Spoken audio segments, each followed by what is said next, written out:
بسم الله الرحمن الرحيم. الحمد لله رب العالمين، والعاقبة للمتقين ولا عدوان إلا على الظالمين، وأصلي وأسلم على نبينا محمد وعلى آله وأصحابه ومن اهتدى بهديه إلى يوم الدين. أما بعد، فقد قال الله تعالى في محكم تنزيله وهو أصدق القائلين: شهر رمضان الذي أنزل فيه القرآن هدى للناس وبينات من الهدى والفرقان، فمن شهد منكم الشهر فليصم، ومن كان مريضا أو على سفر فعدة من أيام أخر، يريد الله بكم اليسر ولا يريد بكم العسر، ولتكملوا العدة ولتكبروا الله على ما هداكم ولعلكم تشكرون. إلهي سبحانه وتعالى waxa uu nagu sharifay bisha barakaysan ee Ramadaan. waxaan soo tilmaanay ama aan wax ka soo ogaanay fadaa'ilaha iyo sharafta goonida ah ee uu leeyahay soonka. waxaan soo ogaanay qaabka iyo goorta la soomayo iyo habka ugu fiican inay dadku u gutaan amarka Ilaah subxaanahu wa tacaala. waxaan soo ogaanay soonku inuu leeyahay qiimo iyo fadaa'il aad iyo aad u fara badan. qofka saa'imka khuluufka iyo karka afkiisa ka soo baxaya inuu alla agtiisa uga udgoon badan yahay raa'ixada miskiga. haddaba bishaan waa bishii cibaadada, bishaan waa bishii qur'aanka oo rabbi wuxuu yidhi: shahru ramadaana aladii unzila fiihi alqur'aan. bisha ramadaanka waa midda la soo dejiyey qur'aankan oo ah naxariis alcaalamka ugu talagalay, dastuurkii ay ku dhaqmi lahaayeen, shayga keliya ee dhibka iyo dhafaadkay uga bixi lahaayeen, ee uu nebigu yidhi: haddii aan idinka dhinta gadaalkay haddaad qabsataan laba waxyaabood weligiin hoogi maysaan, ayuu ka mid yahay kitaabka rabbi subxaanahu wa tacaala. haddaba bishan qiimaha badan ee ramadaanka ayaa la soo dejiyey shahru ramadaana aladii unzila fiihi القرآن هدى للناس وبينات من الهدى. وهنون قرآنك dadka ayuu u yahay wax walba oo ay u baahan yihiin ayuu u bayaaniyaa. hudan linnaasi wabayinaatin min alhuda waalfurqaan. faman shahida minkum ashahra falyasumhu. qof walba oo soo gaara bisha ramadaanka ha soomo. waman kaana mariidan aw calaa safarin faciddatun min ayaamin ukhar. haddaba haddii ilaah idmo subxaanahu wa tacaala, waxaan wax ka tilmaami doonaa axkaamta soonka iyo dadka loogu talagalay inay soomaan iyo waxyaabaha ka mamnuuca ah iyo waxa loo ogol yahay dadka saa'imiinta ah maalmaha ramadaanka lagu jiro. ilaah wuxuuna amray subxaanahu wa tacaala inaan soonno.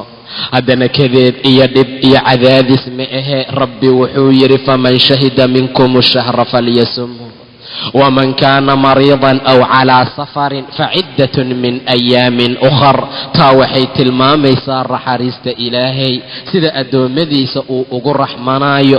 qof walba oo bisha ramadaankaa soo gaara ha soomo. qofkiisa mariid ah amase safar ku jira oo ku dhibtoonaya soonkana ha iska afuro, gadaal dambana ha ka soo qaldeeyo, ayuu yidhi ilaah subxaanahu wa tacaala. haddaba maalmahaa soonka lagu jiro oo rabbi uu yidhi ayaaman macduudaat, faman kaana minkum mariidan aw calaa safarin faciddatun min ayaamin ukhar, wacala aladiina yutiiquunahu fidyatun طacaamu miskiin. qof kasta oo kari kara ama awoodi kara ramadaanka inuu soomo, fidyaha iska bixiyo. waxaa loola jeedaa ramadaanka markii hore qofkii raba waa soomayey, qofkii kalena fidye ayuu bixinayey. sidaa darteed ayuu ilaah yidhi subxaanahu wa tacaala: qof kasta oo kari kara. wacala aladiina yutiiquunahu fidyatun طacaamu miskiin. qofkii ka ziyaadiya oo tatawuc iyo khayr badsada, khayr ayay u tahay ayuu yidhi ilaah subxaanahu wa tacaala.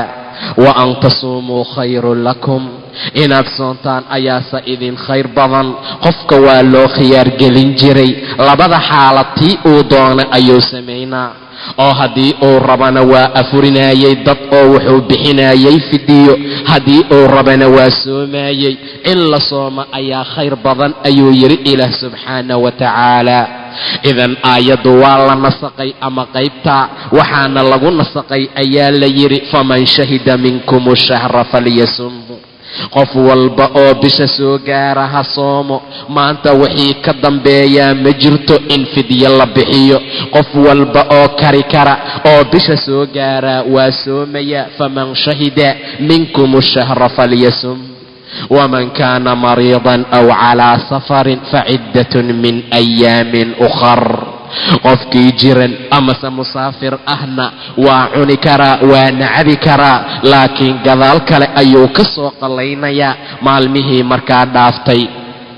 aayaddaa ayaa lagu nasaqay ayaa la yidhi, ama waxaa loola jeedaa ayaa la dhahay dadka ayagoo aan awoodi karin inay markaa soomaan. matalan naagta xaamilada ah oo kale, islaanta wax nuujinaysa, odayga gaboobay iyo dadka la midka ah. wacala aladiina yutiiquunahu fidyatun طacaamu miskiin. fidyo طacaam miskiina ayay bixinayaan. gadaal kale ayaan ka arki doonaa, balse aayaddaa aan tilmaannay waxay tilmaamaysaa intaa lagu nasaqay faman shahida minkum shahra falyasum. qofka markaa waa soomaya haddiiba uu soo gaaro.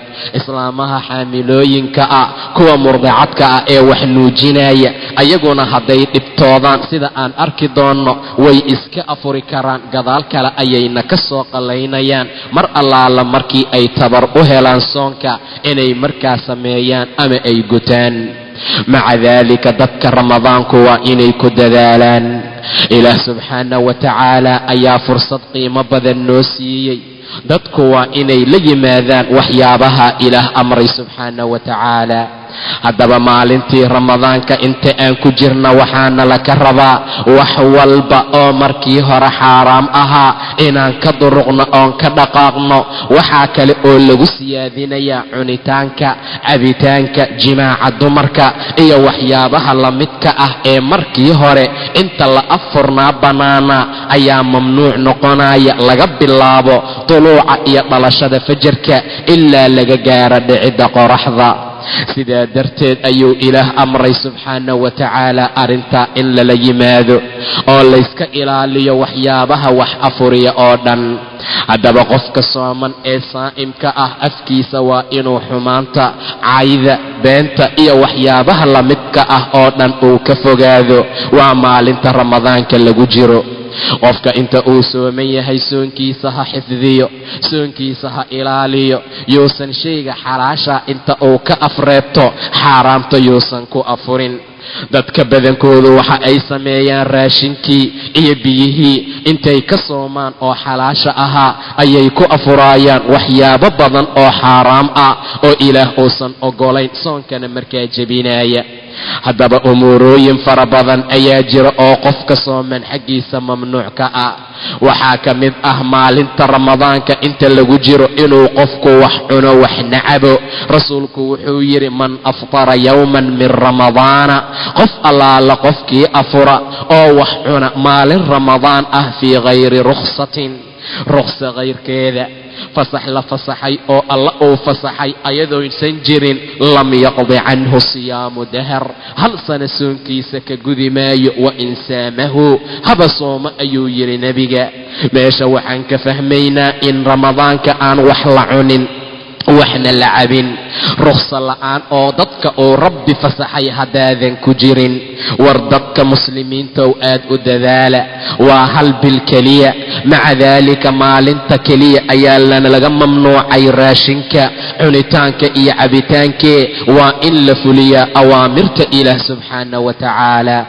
in xaalkaa lagu socdo. haddaba haddii qof ay dhacda inuu iloobo oo markaa asagoo sooman wax uu cuno ama uu cabo, wax dhibaato ah kuma sugna. ilaan rasuulku wuxuu yidhi man nasiya wahuwa saa'imu, qof allaala qofkii ilooba asagoo sooman oo fa akala aw shariba, cuno ama caba falyutima sawmah, soonkiisa ha iska taam yeesho, ha iska wato. fa inamaa acamahu allahu wasaqaah, ilaahay ayaa quudiyey oo waraabiyaye.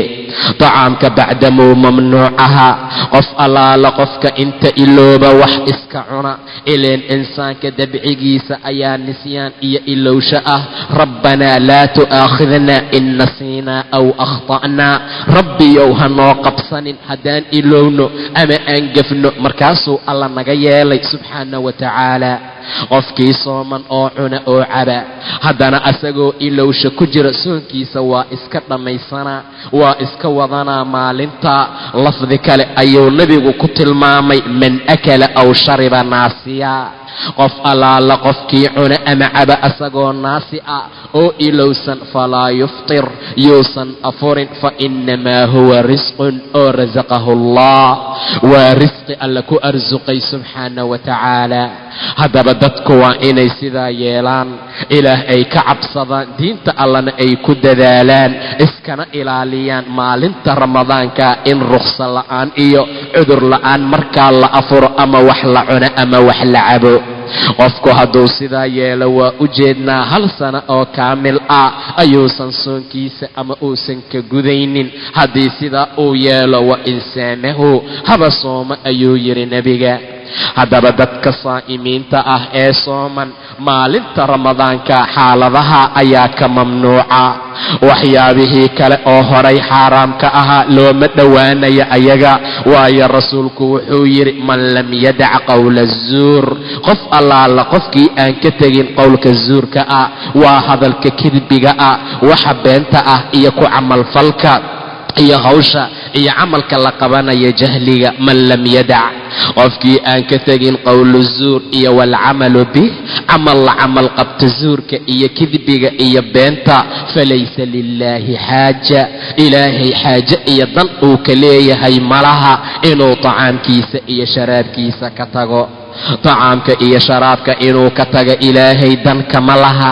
inaad cuntada iyo cabitaanka ka tagto turub ha cayaarin, inaad cunitaanka iyo cabitaanka ka tagto dibna ha dheelin, inaad cunitaanka iyo cabitaanka ka tagto waxyaabaha maalaayacniga iyo xumaanta ha samaynin. rabbigaa bishii uu khayrka iyo wanaagga dhex yeelay waaye, si fiican uga faa'iidaysa haddaadan howlo lahayn. qur'aanka akhrintiisa badi, cibaadaadka ku dadaal, khayrka iyo wanaagga ku soco, rabbigaa adeec oo ka bari dadka naarta laga xoraynaya inuu kaala mid dhigo, ileen waa bishii naarta layska xoraynaye.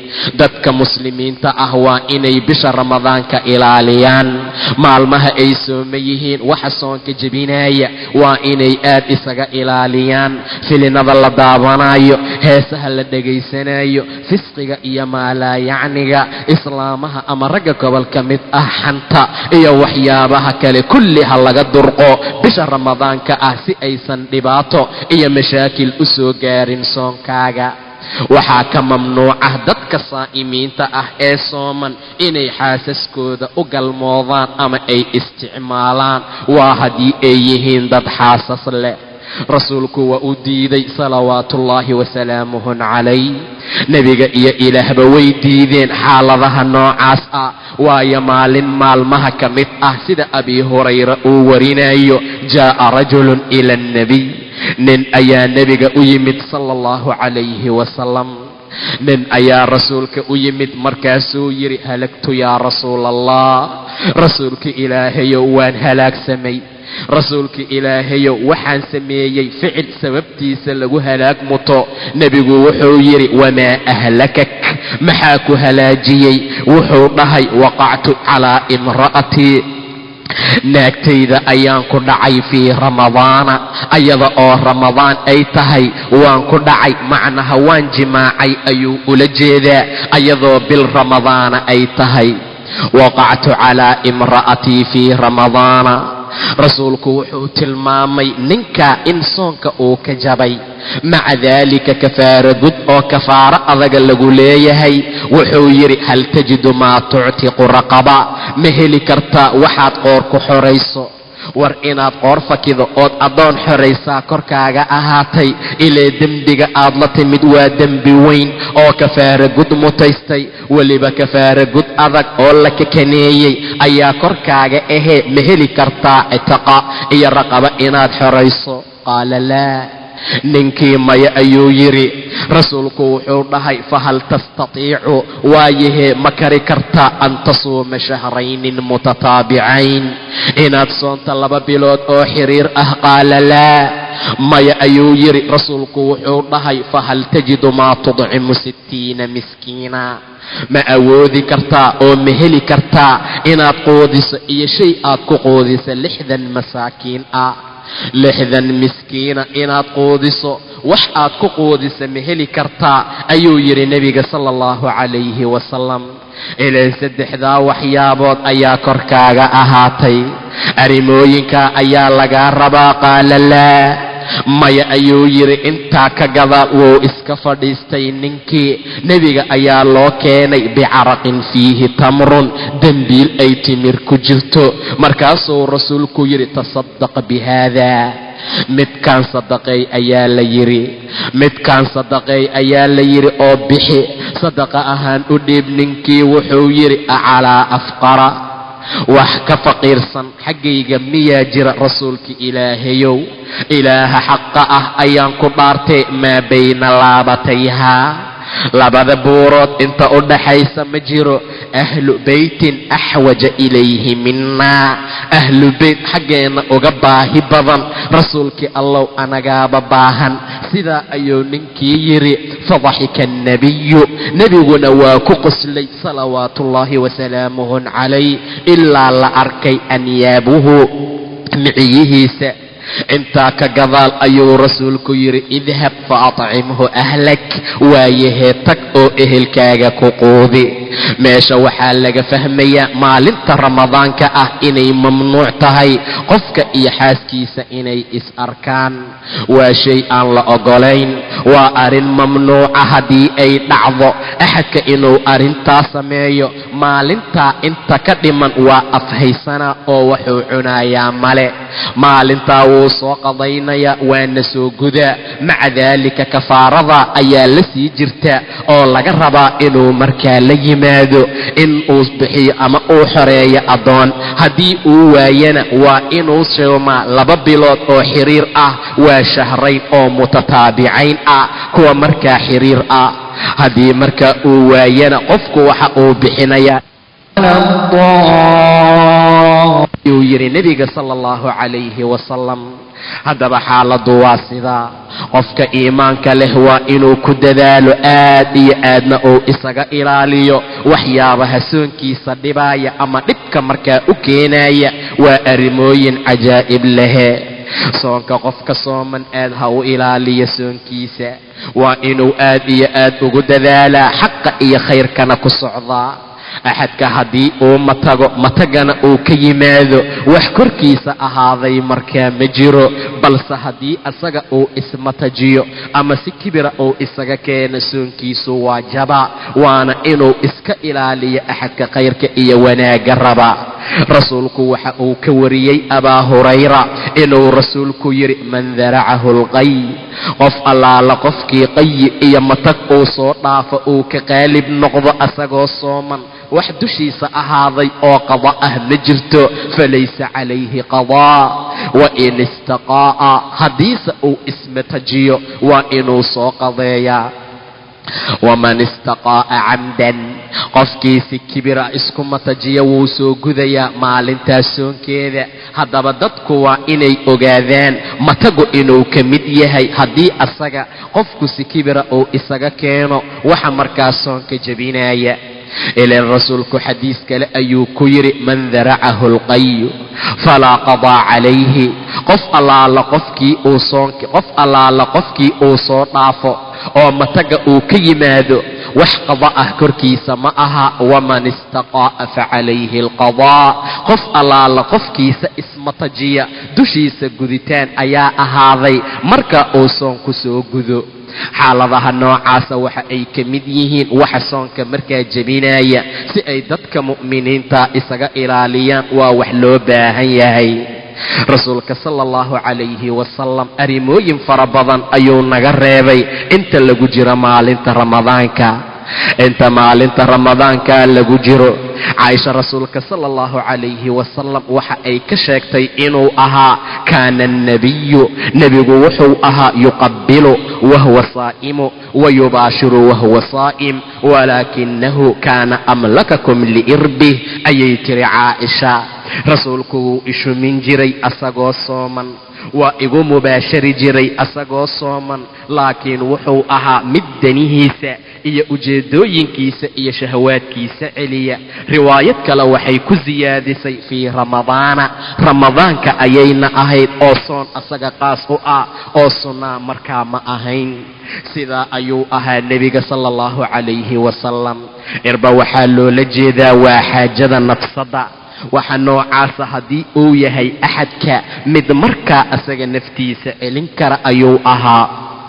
caaisha asagoo aad ay u ammaanaysa nebiga ayay tiri, nebigu waa ishumin jiray asagoo sooman, waana igu mubaashari jiray asagoo sooman, laakiin wuxuu ahaa nin danihiisa celiya. ee ayukum mithluh, kiinee noqon kara asagoo kale ayay tiri caaisha.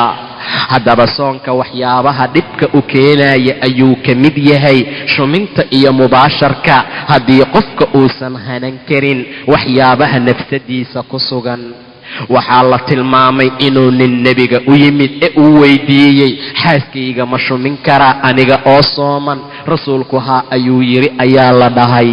nin kale ayaa u yimid, waa u diiday. waxaa lagu kala fasiray kii loo diidayna oday ayuu ahaa, kii loo ogolaaday, kii loo diidayna shaab iyo dhallinyaro ayuu ahaa. say noqotaba labada xaaladba waxa ay ku xiran tahay qofka sida uu u celiyo ama uu u difaaci kara danihiisa, naftiisana uu uga adag yahay. ee kuma xirna odaynimo iyo shaabnimo labadaba, waayo waxaa la heli karaa ayaa la yidhi oday dhallinyarada ka daran. say noqotaba caaisha waxay tiri wa ayukum mithluh, kiinee noqon kara asagoo kale. marka waa in aad iyo aad loo ilaaliyaa. waxa soonkaaga dhibaya inaad ka dhaqaaqda aad bay u fiican tahay. dadka muslimiinta ah waa inay aad ugu dadaalaan, ileen ilaa xalaashu waa caddeeyey, xaaraamtuna waa caddeeyey. dhexdooda waxaa ahaaday umuur mushtabihaad ah oo isku eg aysan ogayn dadka badankooda. qofkii iska ilaaliya shubahaadka waxa uu ilaaliyey nafsadiisa, sharaftiisa iyo diinkiisa. qofkiisa ku dhaca shubahaadka waxa uu ku dhacay ayuu yidhi nebiga xaaraamta ayuu ku dhacayaa karaaci, sidii canugii qawsaarka ahaa oo kale oo arigiisa ku raacayay xawla alximaa, meelaha la ootay, meelaha xoodan ee goofafka ee la shirtay gaararkooda, ninka arigiisa ku daajiyey oo kale. sida uu uga celcelinayo yuushaku an yartaca fii, waxaa degdegaysa marka dambe inuu daaqa ayuu yidhi nebiga. maca daalika meesha waxaa loola jeedaa qofku waa inuu ka fogaada wax walba oo dhibaato u keenaya. ileen canuga hadduu arigiisa ku raaci lahaa meel bannaanka ah ma daaqeen, laakiin sida uu uga raacayay oo shubahaadka uu ugu dhadhowaanayay ayaa qofka marka dambe waxaa dhacaysa inuu xaaraamta ku dhaco. taa ayaa suuragala inuu xaaraamta ku dhaco. rasuulku taa ayuu tilmaamay. marka arrimooyinkaana waa inuu qofku aad iyo aad isaga ilaaliyo. waxa ayna ka mid yihiin arrimooyinka markaa mamnuuca ah waa haddii dhib uu u imaanayo ama laga yaabo inay nafsadiisa markaa dhib u keento. qofka saa'imka ah ee sooman mar allaala marka uu sooman yahay waa inuu iska ilaaliyaa umuurooyinka aan soo tilmaannay. habeenka ramadaanku ay tahay laga bilaabo marka axadka uu u furmo ama loo ogolaado raashinkii iyo waxyaabaha la midka ah, wax dhibaato ah kuma sugna bacdamaa nahaarkii ramadaanka ama maalintii ramadaanka loo diiday inuu xaaskiisa isticmaalo. saxaabadu marka hore waxay ahaan jireen axadka ilaa uu ka hurdayo ama cishaha ka gadaal haddii mar uu seexdo soonku waa u xirnaan jiray. raashinka iyo cunitaanka iyo cabitaanka iyo xaasaska kulli mamnuuc ayay ka ahaayeen. nin saxaabada ka mida ayaa maalintii oo dhan sida uu beer uga shaqaynayay ayaa gurigiisii yimid. markii afurka la gaaray ayuu xaaskiisa ku yidhi, wax ma haysaa? waxbaa kuu soo raadinaa ayay tiri. intay ugu maqnayd ayuu hurday. ka gadaal ayay u keentay raashinkii. inuu hurday ayay aragtay. waxay tiri, waad hoogtay. maca daalika wuu ku soomay. maalintii ayuu miir daboolmay. dadka gobol ka mida waxay ahaayeen kuwa habeenadii ramadaanka markii ay seexdeen ka gadaal xaasaskooda isticmaalay ilaa ilaah uu soo dejiyey, uxilla lakum laylata asiyaami alrafathu ilaa nisaa'ikum. waxaa la idiin banneeyey habeenka ramadaankaa gaarid aad dumarkiina gaartaan. uxilla lakum waxaa laydiin xalaaleeyey siyaamka habeenkiisa alrafath ilaa nisaa'ikum, waayo hunna libaasun lakum wa antum libaasun lahunna. astur ayay idin yihiin haweenkiina, idinkuna astur ayaad u tihiin ayuu yidhi ilaah subxaanahu wa tacaala. hunna libaasun lakum wa antum libaasun lahunna. calima allahu annakum kuntum takhtaanuuna anfusakum. ilaahay waa ogaaday inaad ahaydeen kuwa naftiina khiyaanaynayay, kuwa naftooda khiyaanay inaad tihiin ama aad noqoteen ayuu rabbi ogaaday. calima allahu annakum kuntum takhtaanuuna anfusakum fataaba calaykum wacafaa cankum. alla waa idinku soo laabtay subxaanahu wa tacaala, waana idinka cafiyey ayuu yidhi. ee fal'aana baashiruuhunna, haddeerta naagihiina mubaashar ku sameeya oo u taga kana raadsada wixii ilaah idinkaga qoray. fakuluu washrabuu xataa yatabayana, cuna oo caba oo xaasaskiina isticmaala ilaa ay idinkala caddaataan. qaybka iyo liilinka madow iyo kan cad ay kala caddaadaan ayuu yidhi ilaah. waa dhalashada fajarkee. uma atimu asiyaama ila alleyl, intaa ka gadaal afxirta oo soonka taamyeela ilaa leylka laga gaaro wakhtiga quruubka ah ee dhicitaanka qoraxda ayuu yidhi ilaah subxaanahu wa tacaala. uma atimu asiyaama ila alleyl, ilaa leylka markaa laga gaaraya. haddaba taa waxay ka mid tahay waxyaabaha loo baneeyey axadka saa'imka ah habeenka ramadaanka inuu samaysan karo. xaalada noocaasa ayay ka mid tahay. maca daalika dadka muslimiinta ah waa inay si fiican bayaan iyo xujo iyo basiiro cad ugu leeyihiin ramadaanka rabbi si ay agtiisa khayr iyo wanaag ugu gaaraan. sidaa ayuu rabbi amray subxaanahu wa tacaala. maalinta ramadaanka ah cadayga ayaan wax dhibaato ah lahayn. qofku haddii uu rumaysto wax mashaakila ma laha. laga bilaabo bilowga subaxii ilaa maqribkii laga gaaro wax dhibaato ah uu leeyahay male. waayo rasuulka caaisha waxaa la su'aalay marka uu gurigiisa soo galo shayga ugu horeeya uu bilaabo, waxay tiri rasuulku wuxuu ahaa mid cadayga bilaaba. waa ramadaanka iyo kayrkiisa. afka ayuu tahiriyaa, rabbina wuu raaligeliyaa ayuu nebigu yidhi. ummadaydu haddaysan dhib ku ahaan lahayn waxaan amri lahaa inay rumaystaan salaad walba agteeda, waysaqaad kasta agtiisa. xaaladaha noocaas ah wax dhibaataa kuma sugna. culimmada gobol ayaa qabta inuu zawaalka iyo wakhtiga zawaalka waa duhurnimadee marka la gaaro uus makruuh noqonaya cadayga uuna wax u dhimaya ramadaanka. waxa ay leeyihiin waxaa baaba'aya khuluufka iyo karka iyo urkii alla jeclaa ee uga caraf badnaa raa'ixada miskiga. sidaa darteed laga bilaabo zawaalka iyo wakhtiga duhurnimada ilaa maqhribka laga gaaro in la rumaystaa waa karaahiyo. sidaa ayay markaa yidhaahdeen. waxa kale oy dhaheen nebi muuse calayhi salaam ayaa lala ballamay in ilaah subxaanahu wa tacaala mawcidka iyo meeshii uu ugu talagalay ballanta uu ku yimaado. 30 maalmood ayaa lala ballamay inuu soo soomo. waa uu yimid wuuna soo rumaystay. muuse waan jeclaa ayuu yidhi bay dhaheen ilaah. karka iyo waxa saa'imkaa afkiisa qofka waxa ka soo baxaya markaasaa 10 maalmood loogu daray. wawaacadanaa muusa 30 leyla waatamamnaahaa b10. waxay ku fasirayaan in rumiga uu rumaystay ay tahay maca daalika 10 loogu soo daray. si uu markaa uu u soo soomo tobankaa kale. hadday xaqiiq noqoto waxaa la yidhi waa xukun anaga naga horeeyey. khuluufka iyo ninka saa'imkaa afkiisa waxa ka soo baxayana lagama wada wasaqda afka ku taalee baahida marka ay qofku ka badata calooshiisa waxaa jira mindhicirada hawo ka timaada oo kar ah. maca daalika kaa ayaa loola jeedaa. say noqotaba waxaa laga wadaa inay dadka muslimiinta ah ogaadaan wax dhibaataa inuusan cadaygu lahayn haddii la rumaysta maalinta ramadaanka oo dhan. waxaa mamnuuca sandaarsiga in lagu xeel dheeraado marka la sooman yahay. rasuulku wuxuu yidhi sala allahu calayhi wasalam, amase nin ayaa rasuulka ku yidhi akhbirnii cani ilwuduu, waysaqaadka iiga waran.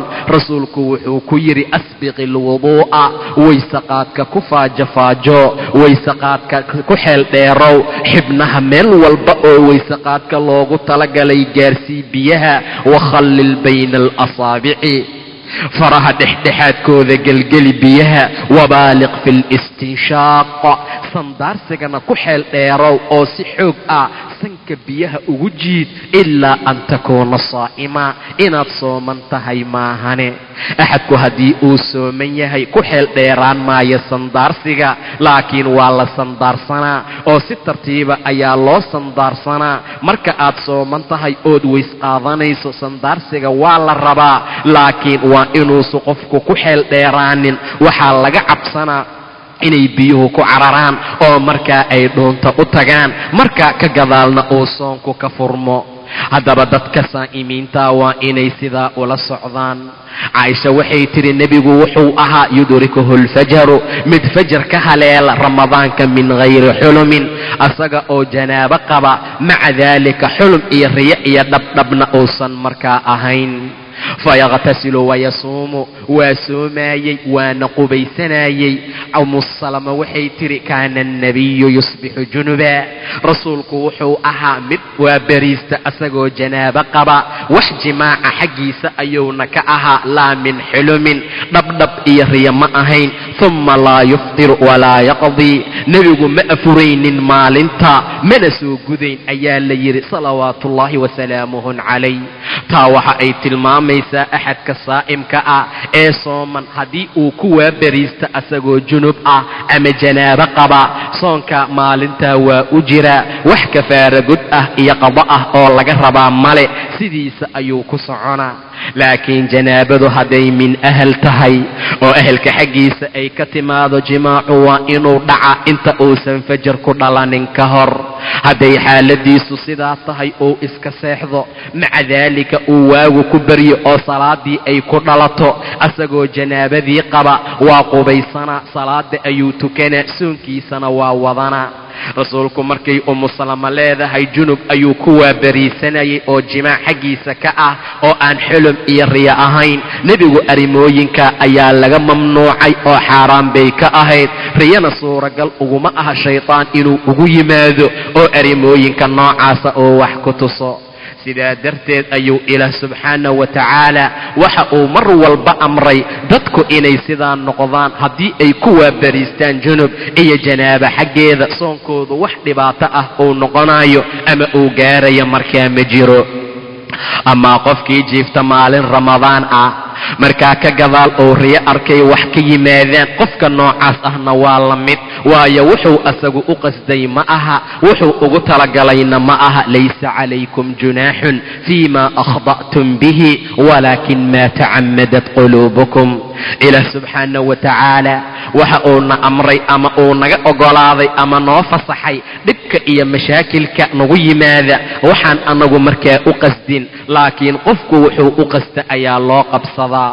haddaba xaaladahaa sidaa ayay tahay. cadayga iyo rumiga markaa lagu rumaysanayana horay ayaan u soo tilmaannay. waxaa jira macjuunka shayga lagu magacaabo oo ay dadka gobol ka mida ku rumaystaan. qofka noocaas ah ama macjuumkana waxa uu taagan yahay marka hore booska cadayga, booska rumiga ayuu taagan yahay. axadka ramadaan maalin haddii ay tahay inuu ku rumaystaa wax dhibaato ah markaa kuma sugna.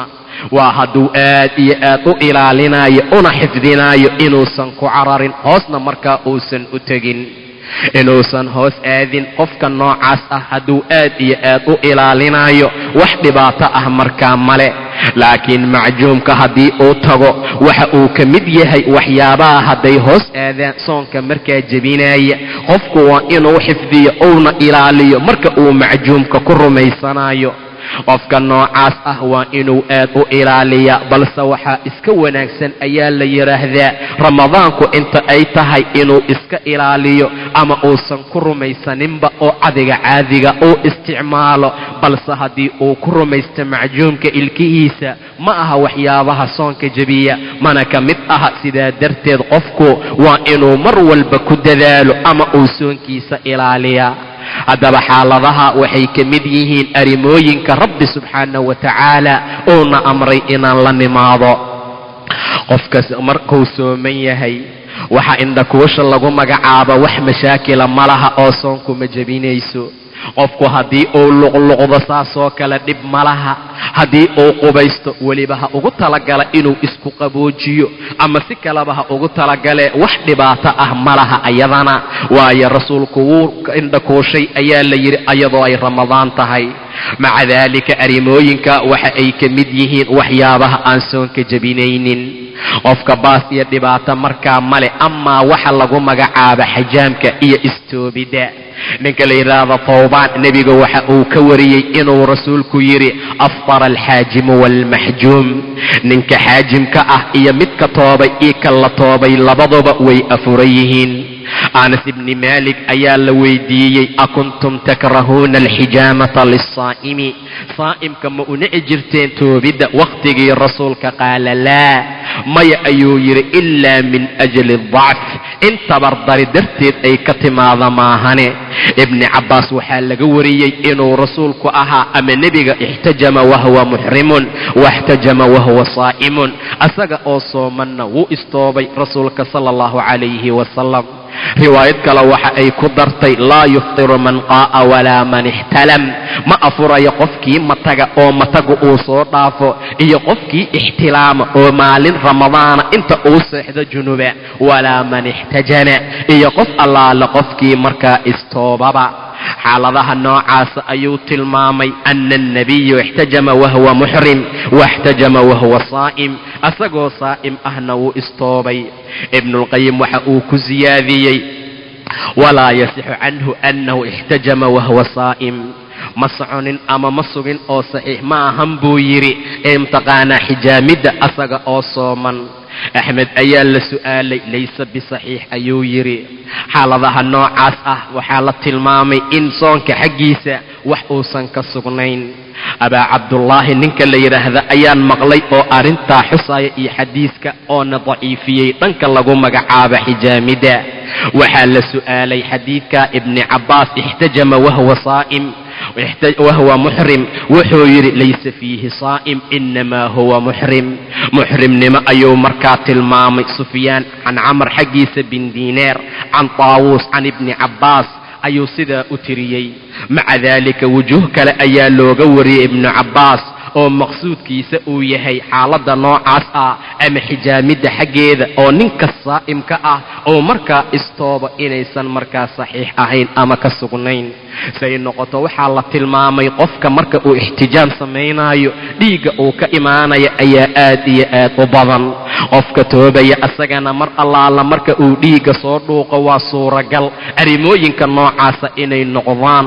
say noqotaba qofka saa'imka ah waa inuu iska ilaaliya xijaamidda iyo toobidda.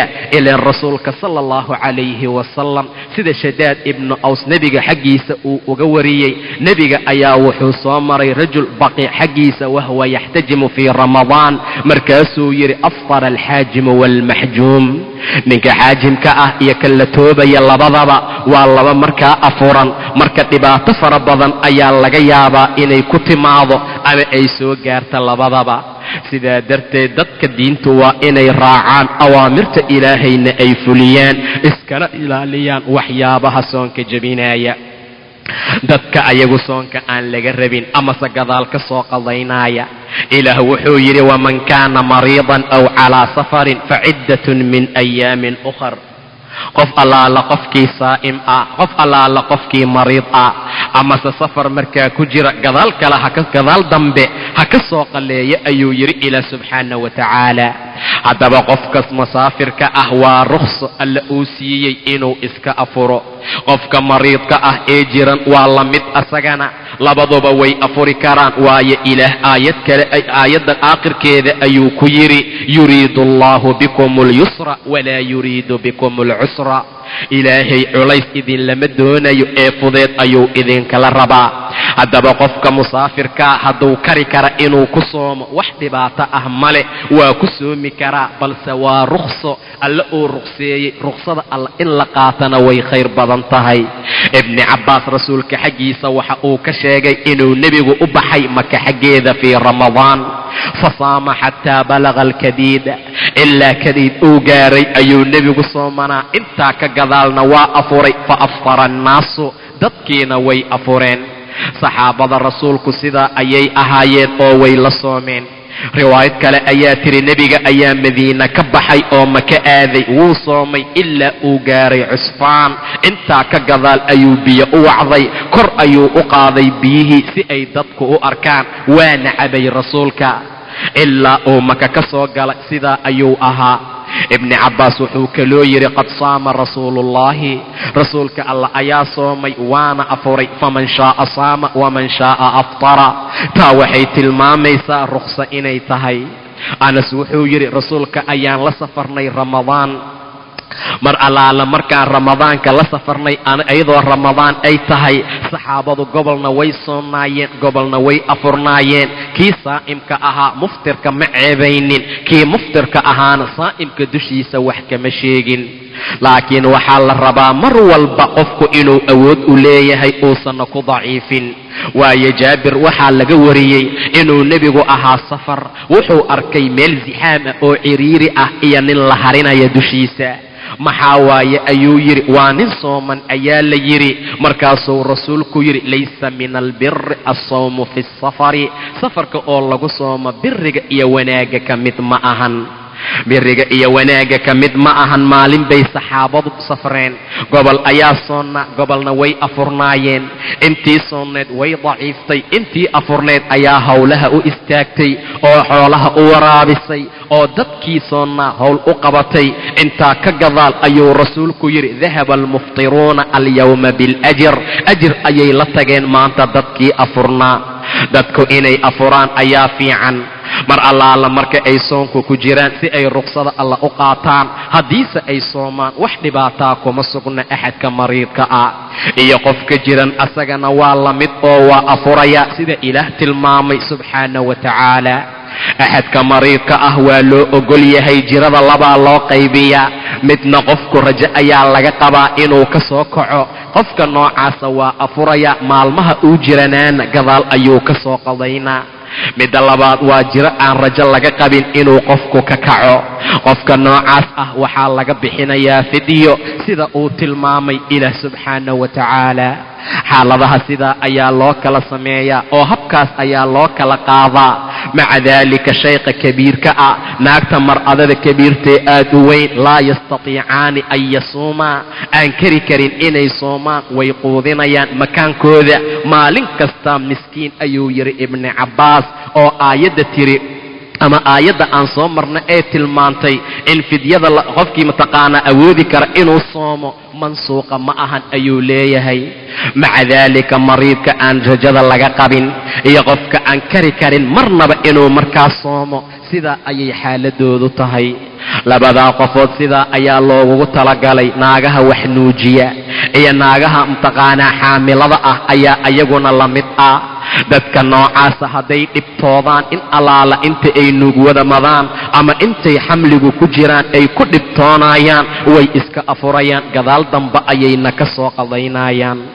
naagaha dhiigga caadada qaba iyo dhiigga nifaaska waa midka dhalmadee ayagu way afurayaan, gadaal dambena way ka soo qadaynayaan.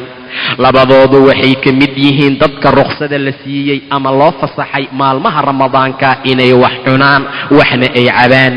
Mucaadata gabadha la dhaho ayaa waxay tiri Caaisha ayaan su'aalay oo waxaan idhi maa baalul xaa'idi, maxaa dhacay oo naagaha dhiigaga qaba ay soonka u soo qadaynayaan aysan salaada u soo qadaynayn? Caaisha waxay tiri axaruuriyatu anti, adiga xaruuriyad miyaa tahay? waa qolo qabtay xaaladda.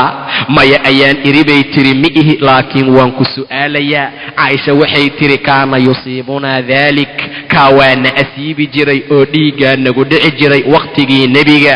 fanu'maru biqadaa'i الصوم ayaa nala amri jiray, walaa nu'maru biqadaa'i الsalaa, salaada qadadeeda nalama amri jirin, inaan soo qadayna nalama amri jirin ayay tiri. Caaisha waxay kaloo tiri axadkeen ayaa asiibayay dhiiga, way ku afuraysay zamankii nebiga, gadaal ayay ka soo qadaynaysay in allaala intii ay markaa ka tagtay. Caaisha haddii ramadaan uu ka tago arrimooyinkaa dartii uu uga tago oo markaa ay zamankii nebiga ay kari weysa inay la qadayso rasuulka micigiisa, dib ayay u dhigi jirtay xataa ta'tiya shacbaanu, ilaa shacbaanka uu ka yimaado ama uu ka dhasho. haddaba xaaladahaa sidaa waayo gabdhaha dhiigga caadada ku dhaca iyo kuwa nifaaska waa dhiigga dhalmadee, labaduba soonka dushooda ma ahaanin, laakiin gadaal ayay ka soo qadaynayaan. rasuulku wuxuu la hadlay dumarka markaasuu yidhi yaa macshara annisaa tasaddaqn, war dumarkii kulmayow sadaqaysta. waxaan idiin arkaa naagaha inaad tihiin dhuxulihii jahannamo ama ehelka naarta kuwa ugu badan. gabar ayaa tiri rasuulka allow maxaa nagu badiyey naarta? rasuulku wuxuu yidhi waad kufrisaan.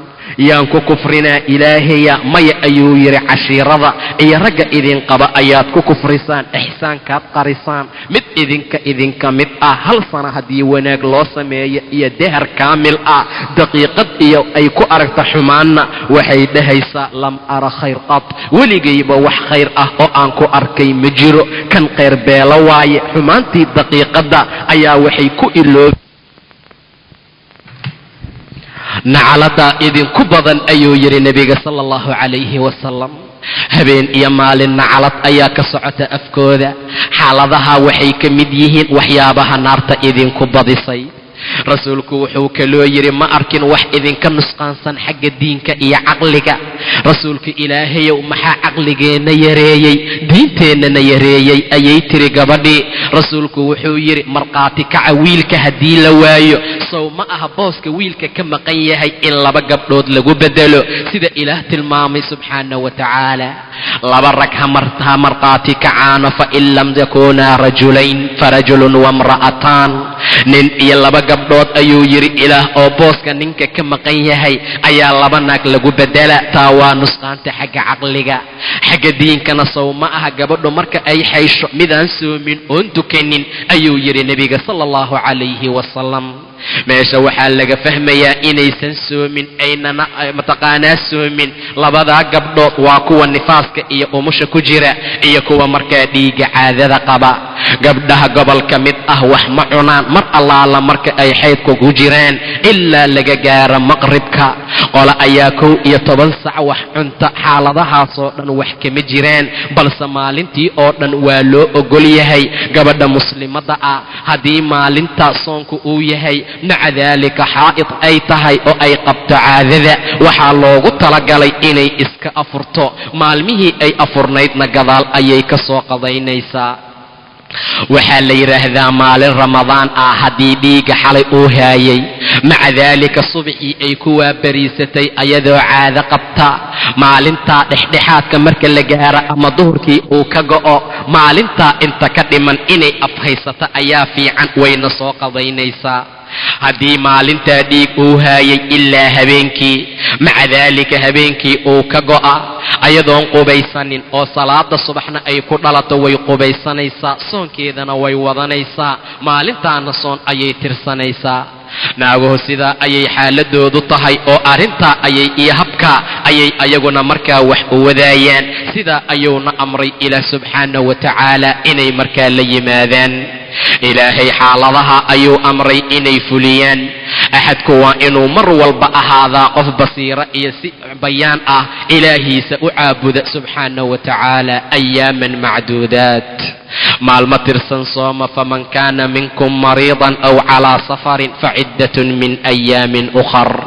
maalmo kale ayuu soo qalaynayaa. wacala aladiina yutiiquunahu fidyatun طacaamu miskiin faman taطawaca khayran fahuwa khayrun lah waan tasuumuu khayrun lakum in kuntum taclamuun.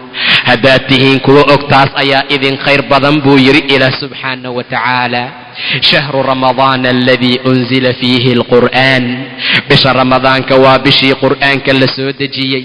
qur'aanka ayaa gudihiisa lagu soo dejiyey. shahru ramadaana aladii unzila fiihi alqur'aan hudan linnaasi wabayinaatin min alhuda waalfurqaan. faman shahida minkum shahra falyasumhu, qof kasta oo soo gaara bisha ramadaanka ha soomo. waman kaana mariidan aw calaa safarin faciddatun min ayaamin ukhar. maalmo kale ha soo qadeeya ayuu yidhi ilaah subxaanahu wa tacaala. ilaah wuxuu idinla doonayaa fudayd ee dhib idinlama rabo. yuriidu allahu bikum اlyusra walaa yuriidu bikum اlcusr. ilaahay wax culaysa ou idinla rabaa ma jiro. maxaa loo yidhi gadaal ka soo qadeeya? maxaa dadka loo amray maalmihii ka tegay inay soo qaleeyaan? walitukmilu lcidda iyo walitukabbiru allaha calaa maa hadaakum walacallakum tashkuruun. inaad tirada kaamishaan buu dhahay ilaah subxaanahu wa tacaala. iyo in imtiqaanaa aad weynaysaan ilaah, ood rabbi weynaysaan wixii uu idinku hanuuniyey oo khayrkan iyo wanaaggan ah. xaaladahaasoo dhan inaad markaa la timaadaan, taasuu ilaah ugu talagalay. waxaad mudan tihiin inaad shukrisaan, waxaad mudan tihiin inaad ilaahay u mahadcelisaan subxaanahu wa tacaala. haddaba soonku xaaladiisu waa sidaa. dadkuna waa inay arrimooyinkaa ogaadaan. dadku waa inay ku socdaan wixii ilaahay amray subxaanahu wa tacaala. bishaa barakaysan ee khayrka iyo wanaagga leh ee aan ku jirno waxaana loogugu talagalay kuwa ka ajir gurubsada oo khayrkeeda iyo wanaaggeeda ku dadaala inaan markaa noqono. inaan mar walba ku socono wixii ilaahna amray subxaanahu wa tacaala. inaan badino aqrinta qur'aanka. gadaal ayaan ka ogaan doonaa cibaadaadka iyo sidana loogugu talagalay ramadaanka inaan uga faa'iidaysano, sidana loogugu talagalay inaan aqrinta qur'aanka u badino, salaadaha dukashadooda iyo arrimooyinka lamidka ahee. carabkeennu waa inaan aad iyo aad xumaanta uga ilaalinaa. carabkeennu waa inaan aad iyo aad u dadaalnaa. waa inaan ka ilaalinaa waxyaabaha rabbi noo diidayo subxaanahu wa tacaala. aan ku dadaalno waxuu ilaahayna amraayo.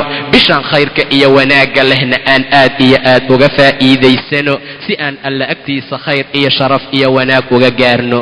ilaah agtiisa si aan wanaag iyo khayr uga gaarno. caaisha radia allahu tacaala canha, nebiga xaggiisa waxa ay ka sheegtay inuu rasuulku yidhi man maata wacalayhi siyaamu, qof kasta oo dhinta oo dushiisa siyaam ahaaday saama canhu waliyuhu, weligiisa ayaa ka soomaya. weligiisa ayaa ka soomaya qof walba oo dhinta wacalayhi siyaam. siyaamkaa ha ahaada mid waajib ah oo nadar ahaan uu isugu waajibiyey, ha ahaada mid qada ahaan loogugu leeyahay oo ramadaankii uga tegay. xaaladda noocaasa hadday suuragal noqoto oo ay u suurageli weyso inuu markaa gudo, xaggiisa weligiisaa ka soomaya. falyasan, waa soomayaa ayaa la yidhi. weligiisa waxaa loola jeedaa waa qariib, qof asaga markaa aad iyo aad ugu dhow.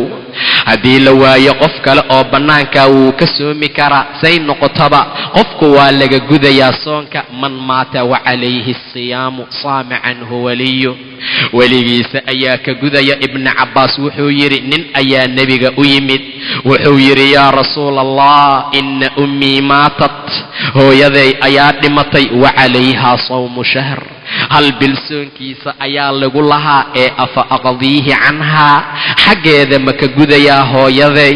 rasuulku wuxuu yidhi low kaana calaa ummuka, hooyadaa haddii low kaana calaa ummika, hooyadaa haddii dayn lagu lahaan lahaa ma ahaan lahayd mid ka guda xaggeeda? qaala nacam, haa ayuu yidhi. sidaa darteed ayuu rasuulku yidhi fadaynullaahi axaqu, deynta alla ayaa ku xaqnimo badan an yuqdaa, in markaa laga gudo. waa laga gudayaa dadkii soonka lagu lahaa. naag ayaa nebiga u timid, markaasay tiri yaa rasuula allah, inna ummii maatat, hooyaday ayaa geeriyootay, wa calayhaa sawmu nadr, soo nadareed ayaa lagu lahaa. way nadartay oo inay soonto ayay ku nadartay, ma soomin ilaa ay ka dhimatay. ee afa asuumu canhaa, ma ka soomaya hooya xaggeeda? rasuulku wuxuu yidhi ara'ayti low kaana calaa ummiki daynun, ka waran haddii hooyadaa deyn lagu lahaan lahaa, deyntaasoo in laga guda mutaysatay, akaana yu'addii daaliki canhaa, xaggeeda ma ka gudi lahayd? qaalat nacam. rasuulku marka wuxuu yidhi fasuumii can ummiki, hooyadaa xaggeeda ka soon. idan waa laga soomaya dadka soonka lagu leeyahay haddii ay dhintaan ayagoo marka aan gudin. ibnu cumar nebiga waxa uu ka sheegay xaggiisa inuu rasuulku dhahay qofkii dhinta dushiisana lagu leeyahay bil soonkeeda, falyuطcim canhu makaana kulli yawmin miskiin, maskiin xaggiisa ha laga siiyo. waa qofkii dhinta. wa calayhi siyaam, weliga waxaa ka ahaaday dushiisa inuu ka quudiyo maalin walba miskiin. sidaa ayuu markaa yidhi, laakiin waa sanad daciif ah. waxaa la tilmaamaa qofka haddii soonka lagu leeyahay in markaa laga soomo, sida riwaayadaha saxiixa ay tilmaameen. ibn cabbaas wuxuu yidhi idaa marida rajulku hadduu jirado wakhti ramadaan ah, intaa ka gadaal uu dhinto oo asagoon soomin, waa laga quudinayaa xaggiisa, wax qadana dushiisa ma ahaanin. haddii uu nadiro soonna waa laga gudayaa oo weligiisa ayaa ka gudaaya. sidaana ibni cabbaas ayaa tilmaamay. say noqotaba axaadiisaha saxiixa waxay tilmaamayaan qofkii soon lagu lahaa in markaa laga gudo, ama nadar ha ahaada ama soonkii waajibka ahaa oo lagu yeeshayba ha noqdee. laakiin qofku haddii ramadaan ay tahay oo uu soomaayey, asagoo sidaa u soomaayey, maanta uu dhinto, maca daalika intii dhinsanayd ama harsanayd uu ka geeriyoodo, qofka noocaas ah waxa agtarka iyo sida badan ay tahay in soonkiisa aan waxba lagu lahayn, markaana aan laga soomayn. laakiin intii uu noolaa ayaa cibaadada laga rabay. wacbud rabbaka xataa ya'tiyaka alyaqiin, yaqiintii ayaa u timid. laakiin qofka laga gudayo soonkiisa ayaa la yidhi waa qofkii lagu yeeshay aanana markaa gudin oo sidaa markaa ku dhinta, weligiisa ayaa ka soomaya. soonku ha noqdo mid qada ah, min amtaqaanaas ramadaankii ah uusan soomin, ama mid markaa nadar ah. maalmaha uu ka dhintayna waa laga soomayaa. culimmada gobol ayaa qabta say noqotaba qofkii dhinta soonna lagu leeyahay, weligiisa ayaa markaa ka soomaya. weligiisa ayaa laga rabaa inay markaa ka soomaan, iyo dadkiisa ha ahaadaana carruurtiisa, walaalihii, iyo qof allaala qofkii markaa weligiisa ah. haddaba ramadaanka xaaladiisu waa sidaa. dadka muslimiinta ah maantoo dhan ayay soonaayeen. ramadaanka ayay afxirteen, xumaanta ayay iska ilaaliyeen, raashinka iyo tacaamka ayay ka tageen. waxaa la gaaray xilligii ilaah subxaanahu wa tacaala uu u fasaxay inay markaa afuraan. goormee la afurayaa marka? maxaana lagu afuraa? waxaa la afurayaa marka ghuruubu shamsi la gaaro ama ay qoraxdu dhacdo. qoraxdu marka ay dhacdo, muslimiinta waxaa waajib ah inay afuraan. soonka wisaalka ah iyo xiriirinta ayaa la diidayaa. nebiga waxa uu diiday uma uu u diiday saxaabadiisa wisaalka iyo soonka lagu magacaabo xiriirka. rasuulka saxaabadiisa arrintaa waa u diiday. ha xiriirinina ayuu yidhi. soonka wisaalkaa waxaa loola jeedaa maantoo dhan in la soonaado, maqribka marka la gaaro aan wax la cunin, maca daalika haddana lagu sii soomo. taasaa markaa loola jeedaa. abi hurayra wuxuu dhahay nahaa rasuulullaahi, rasuulka ilaah wuxuu diiday can ilwisaali, soonka oo la xiriiriyo. waa qaabkaan hadda soo tilmaanay. nin muslimiinta ka mida ayaa yidhi fa innaka tuwaasilu yaa rasuulallah, rasuulkii allow adba waad xiriirisaa. nebigu waa xiriirin jiray, maca daalika adba waad xiriirisaa ayay dhaheen. rasuulku wuxuu yidhi wa ayukum mithlii, kiinee anigoo kala noqon kara? innii abiitu yudcimunii rabbii wayasqiinii, anigu waan baryaa rabbigay asagu iquudiyo oo aan waraabiyo ayaan ku baryaa ayuu yidhi nebiga. maca daalika wisaalka sidaa waaye xaaladiisa, waa in sidaa layskula xiriiriyo soonka. saxaabada waa u diiday nebiga inay soonka xiriiriyaan, asaguna waa xiriirin jiray. nebiga mid soonka xiriiriya ayuu ahaa. mar allaala markuu u diiday, saxaabadu waxay dhaheen rasuulkii allow adba waad wisaalisaa, waad xiriirisaa, maxaa dhacay? wa ayukum mithlii ayuu yidhi, innii abiitu yudcimunii rabbii wayasqiinii, rabbigay asagoo iquudinaayo amase uu iwaraabinaayo ayaan baryaa aniga. falammaa abow, markay ka diideen inay wisaalka ka haraan, waasala bihim yowman, maalin ayuu la xiriiriyey, uma yowman, uma ra'aw alhilaala, ka gadaalna bishii ayaa dhalatay.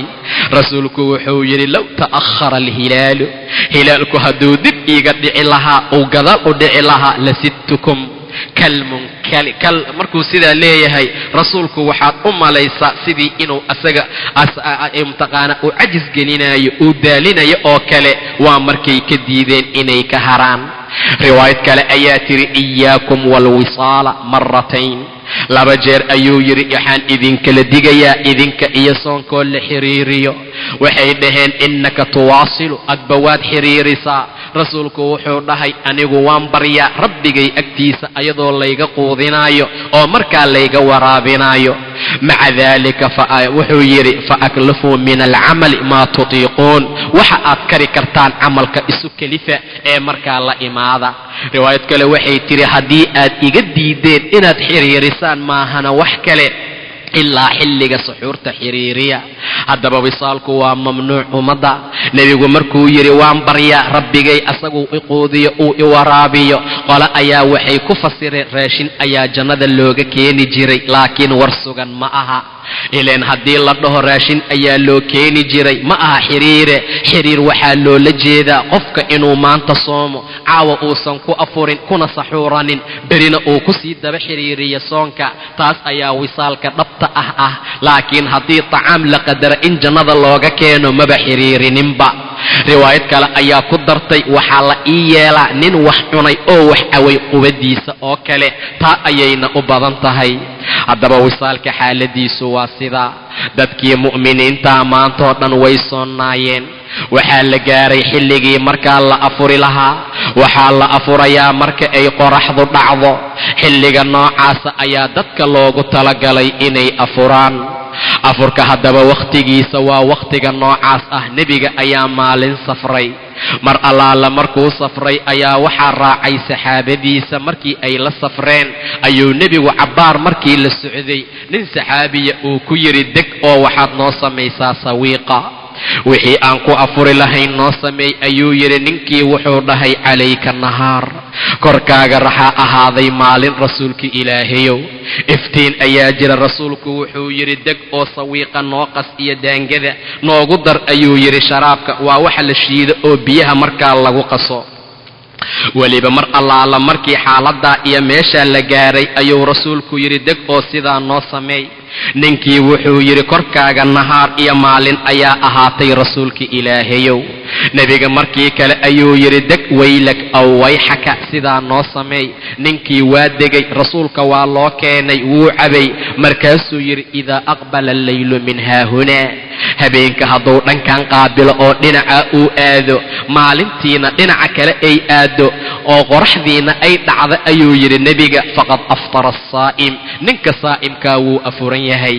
macnaha waxaa loola jeedaa xilligii uu afuraayay ayaa la joogaa. ma ahan in mugdu meeshu ay noqoto.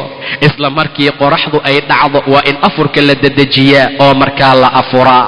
dadka gobol ka mid ah khaasatan dadka baadiyaha jooga waxay fiiriyaan xaadooda.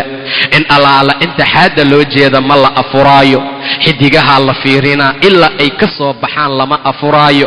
xaaladda noocaasa waa arrin qalad ah. dadku waa inay afuraan xilligaa marka la gaaro, sida ilaah uu yidhi uma atimu asiyaama ila alleyl, ilaa leylka laga gaaro waa ilaa qoraxdu ay ka dhacdo. heerka marka la gaaro waa la afuraa. qofkuna waxa uu joogaa wakhtigii markaa uu afuri lahaa, wakhtiguu afuri lahaa ayuu markaa uu joogaa ama la gaarsiisan yahay. saasaana markaa la afuraa iyo xilliga noocaas ah. waxa lagu afuraya waxaa ugu qiimo badan timirta, sida rasuulku tilmaamay sala allahu calayhi wasalam, waana in la dedejiyaa afurka. rasuulku wuxuu yidhi kama zuulayo ummadayda khayr maa cajalu lfitra, intay afurka dedejinayaan kama zuulayaan dadka khayr iyo wanaag inay ku jiraan inta ay afurka dedejinayaan. waayo yuhuudda iyo nasaara afurka ayay dib u dhigaan, saxuurta ayay dedejiyaan. idinka saxuurta dib u dhiga, afurka dedejiya ayuu yidhi salawaatullaahi wasalaamuhu calayh. ninka la yidhaahdo abi catiya iyo masruuq labadoodaba caaisha ayay u yimideen. waxay yidhaahdeen yaa umma almu'miniin, mu'miniinta hooyadooday, laba nin ayaa jira oo asxaabta nebiga ka mid ah. labadoodabu khayrka zuuli maayaan oo khayrku ka gaabin maayaan. axadkood wuxuu dedejiyaa afurka iyo salaada, midka kalena afurka ayuu dib u dhigaa. ee kee khayr iyo wanaag ku sugan? caaisha waxay tidhi ayuhuma aladii yucajilu aliftaara waassalaa, kee waaye midka afurka dedejiya? cabdullaahi bin mascuud waaye ayaa niri bay dhaheen. caaisha waxay tidhi kadalika kaana yasnacu rasuulullaahi, sidaa ayuu ahaa rasuulku mid sameeya salawaatullaahi wasalaamuhu calayh. afurka idan in la dedejiya ayaa khayr iyo wanaag ku jira. maca daalika maanta waxaad arkaysaa waa la asoomay, maanta waa la afuray oo wakhtigii afurkaa la gaaray. timirta ayuu haystaa, salaadii maqribkaa la adimay, salaadii maqribkaa la aqimay, hortiisuu dhigana. sidaa looguma talagelin. inta aan la tukanin ayaa la afuri karaa. taa ayaana ugu qiimo iyo wanaag badan, si ay salaadu khushuuc fiican u yeelato. dadka aqimaya salaada maqrib wax yar inay dib u dhigaan ayaa wanaagsan. maca daalika maanta waxaad arkaysaa masaajidkuu ku jira xaashaa timir ugu duuban. maca daalika waa la adimay, cuni maayo, hortiisuu dhigana. wuxuu leeyahay hadhow ilkahay iga gelgelaysaa iyo arrimooyin kale. maca daalika rasuulku aad ayuu u ammaanay, khaasatan in timirta lagu bilowdo mar allaala marka la afuraayo. nebigu wuxuu yidhi idaa aftara axadukum, axadkiin markuu afurayo falyuftir calaa tamrin, timir ha ku afuro, fainahu baraka, timirtu barakaa ku jirtee. faman lam yajid, qofkii waaya oo timir aan helinna biyaha ha ku afuro. biyaha ayaa tahuur ah, biyaha ayaa daahir ah. maca daalika markaad afuraysa timirta ku bilaabo, waxyaabaha kale ha ku bilaabanin. qofku waa inuu timirta ku bilowdaa, waa sunno. weliba tiro isdheera inuu markaa cuno waa shayga ugu qiimaha iyo wanaagga leh. maca daalika dadka muslimiinta markay afurayaan waa inay timirta ku bilowdaan. haddaad timirta weyse biyaha caadigaa ku bilaabo, biyaha caadigaa ayaa fiican. sharaabka kale iyo waxyaabaha kale ee aad qasatay gadaal kacaba haddii aad doonto, laakiin marka ugu horaysa biyaha u fiican. weliba calooshu marka ay baahida ka badato timirtu ay ku dhacdo waa shay aad iyo aad u fiican. haddii la waayo biyaha ayaa u wanaagsan. intaa ka gadaal waxyaabaha kalaad ugu tala gashay, wax dhibaato ah markaa ma lahan.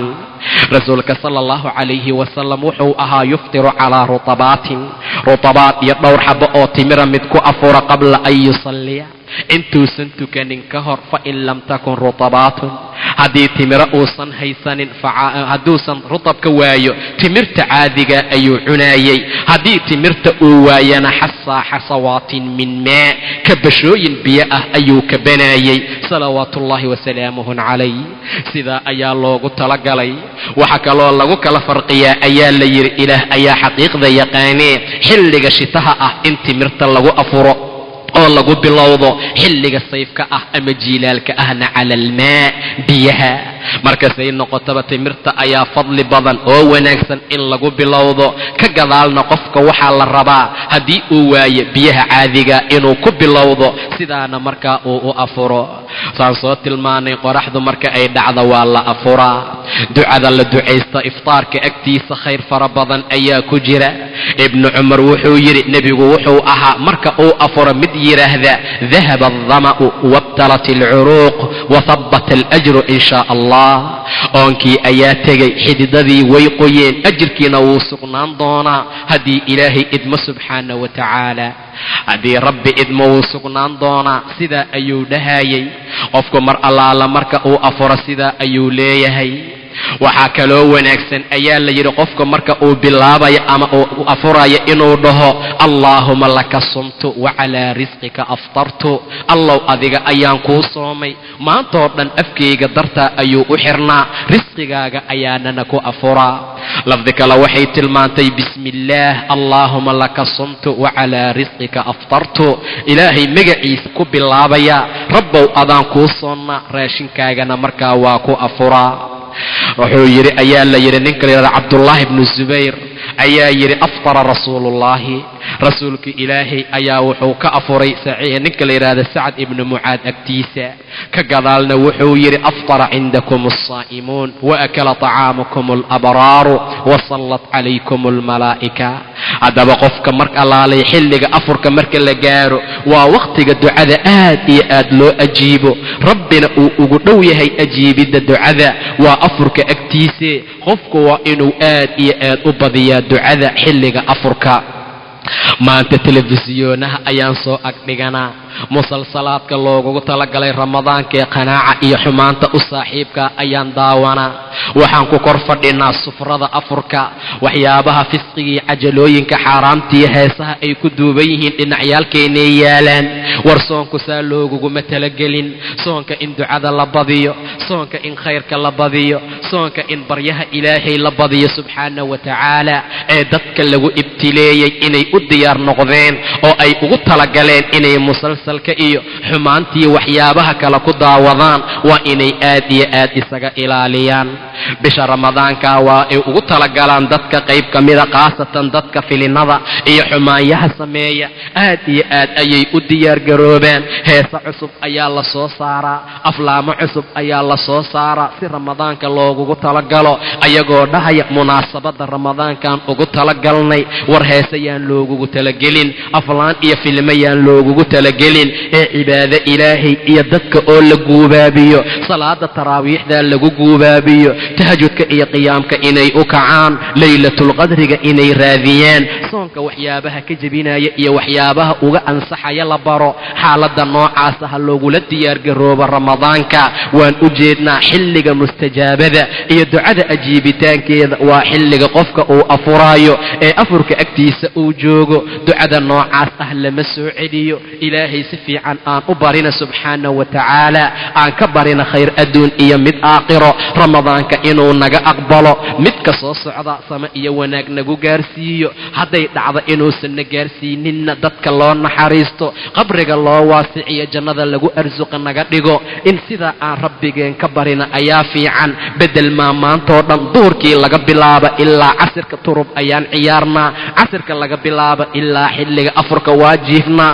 afurka ayaan soo kor fadhiisanaa sufrada, ma tukana salaada maqrib, tan cisho ayaan loo kicin, taraawiix waxay tahay ayaan la ogayn, tahajud iyo leyl ayaan loo dadaalaynin. aflaanta iyo tv-gan ag fadhinaa.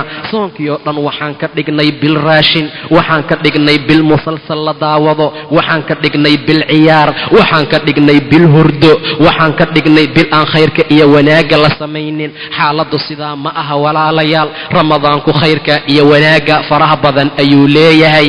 maantoo dhan haddaad soonnayd oo soonkaaga aad ilaalisay, habeenkii markaad afurtay xumaantii waxyaabaha kale ha gelin. markaad afuraysa saan soo tilmaanay timirta ku bilaabo.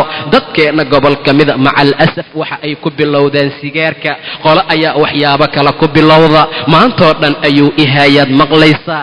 maqribka marka la adimo ayuu ku bilaabanayaa dukhaanka iyo sigaarka. war sidaa ha yeelina, dadka lagu ibtileeyey cabitaanka sigaarkow ilaahiina ka cabsada. ramadaanku waa fursad cajiib badan oo laysaga dhaafi karo warsaakoo dhan duhurkii oo dhan casirkii oo dhan ilaa maqhribka laga gaaraad iska dhaaftay inta kale ku sii dhab maalmaha kale sidaa yeel sidiisoo dhan ka wada tag dhibaato iyo qayr dhib iyo xumaan ayuu leeyahay alla agtiisa dhib ayaa loogaga gaaraa darar iyo dhibaatou caafimaadkaaga u yahay xoolahaaga u yahay diinta uu u yahay mashaakil fara badan ayay nagu hayaan ilaahayow dadka sigaarka caba maca daalika dhib fara badan ayuu leeyahay dadka muslimiinta ahow iska dhaafa dadka iibinayow idinkana faraha kala baxa oo iska dhaafa dadka cabayow idinkana ramadaanka dartii iyo sida aad maalintii oo dhanba uga afhaysateen habeenkiina ku dara maalinta xigta ku dara sidaa isaga gooya sigaarka cabitaankiisa rabbigiinka cabsada oo khayrka iyo wanaagga ku dadaala maantoo dhan haddaad sooneed oo khayr iyo wanaag aad ku jirtay wanaag iyo sharaf iyo rabbiga aad u dhoweyd habeenkii haddii la gaaro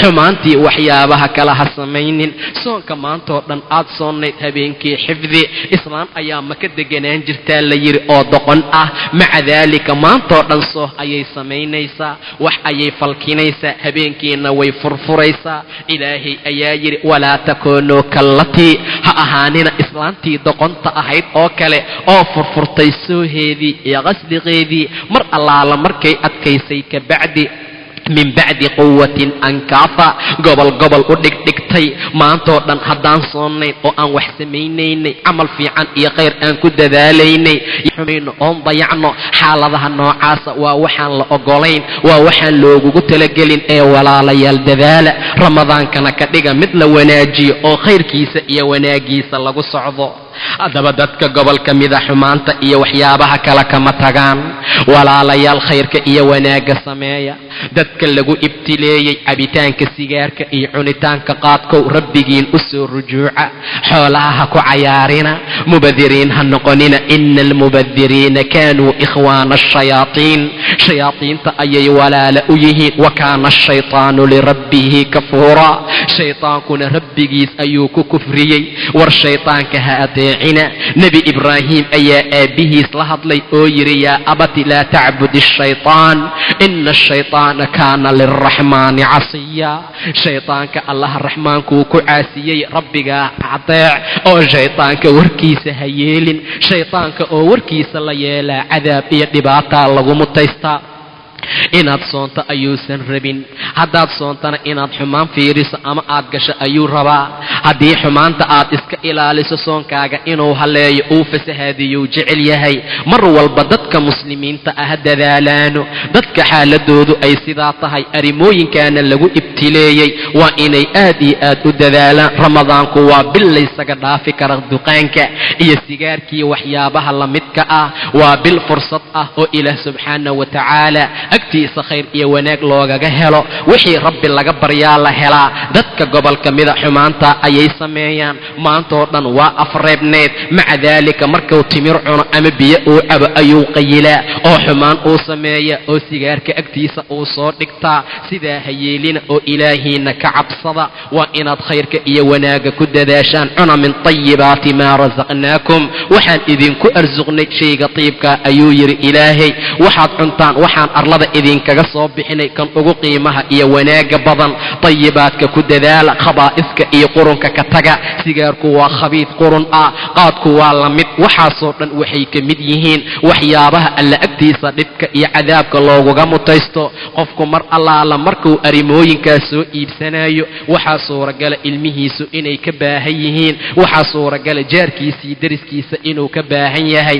war sadaqaysa intaad xoolaha gubi lahayd war sadaqaysa intaad cooska ku iibsan lahayd alla agtiisa si ay kaagaga hormarto maalinta aakhiro qof walba sadaqadiisa ayuu harsadaa sida rasuulku tilmaamay salawaatullaahi wasalaamuhu calayh haddaba maalmahaasaa loo sooman yahay waa in aad iyo aad soonka loo xifdiyaa oo loo ilaaliyaa khayrka iyo wanaaggana markaa lagu dadaalo si aan alla agtiisa wanaag uga gaarno carabka si ba'an ha loo xifdiyo. rasuulku wuxuu yidhi idaa asbaxa axadukum yowman saa'ima, axad idinka mida haddii maalin soon u sugnaaduu sooman yahay, falaa yarfud walaa yajhal, yuusan rafad iyo jahlinimo samaynin. waayo hadday dhacdo inuu axad shatmiyo ama uu caayo ama uu la dagaalamana falyaqul innii saa'imun, innii saa'im ha dhaho. nebigu xadiis kale ayuu ku yidhi rubba saa'imin, mid saa'im ah badana laysa lahu min siyaamihi ila aljuuc, soonkiisana aan ka helin faa'iide iyo qiimo kale ilaa baahi maahane. wa rubba qaa'imin, mid taagan badana oo salaad u taagan, laysa lahu min qiyaamihi ila asaharu, sahar iyo dhafar iyo daal maahane wax kale aan ka dheefaynin istaagiisana. maantaas ramadaankii oo dhan waa soomannahay, afkeenna xumaan iyo aflagaadaa ka soo baxda, suuqaan dadka ku caynaynaa, waana soomannahay. qof sooman oo qof caayaa saa'im ma aha. qof sooman oo xumaan gala soonkiisa faa'iido badan ma laha. qof sooman oo dhib sameeya alla agtiisa khayr kuma laha. dumarka iyo raggow dadaala, ilaahiinana ka cabsada. maalintii oo dhan xifdiya carabkiina, indhihiina, qalbigiina, dhegihiina iyo jawaarixdiina oo dhan. cunitaankii cabitaanka oo laga soomo keliya ma aha, waa meel walba iyo xumaan walba in laga soomo, in khayrka iyo wanaagga lagu dadaalo, in sharafta iyo waxa uu rabbina amray aan samayno.